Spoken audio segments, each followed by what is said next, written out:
As the suspended Prime Minister of Pakistan, this is nothing new in the history of our country, because I am the 4th suspended Prime Minister in the last 8 years. But it is unfortunate that the dream that the people of Pakistan had in 1993, that we had at last secured a democratic future for ourselves by electing a president on a platform of being against the dismissal of assemblies, was brutally shattered.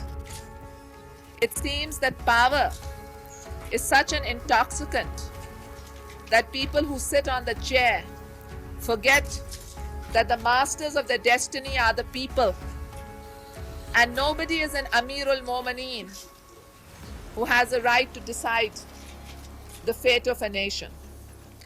Mr. Farooq Lighari himself has sat by me like these colleagues and condemned the dismissal of assemblies. And Mr. Farooq Lighari has broken his pledge with the people of Pakistan, his solemn commitment with his leader myself, his solemn commitment to the people of Pakistan, who are the trustees of God. He has broken his commitment with the trustees of God by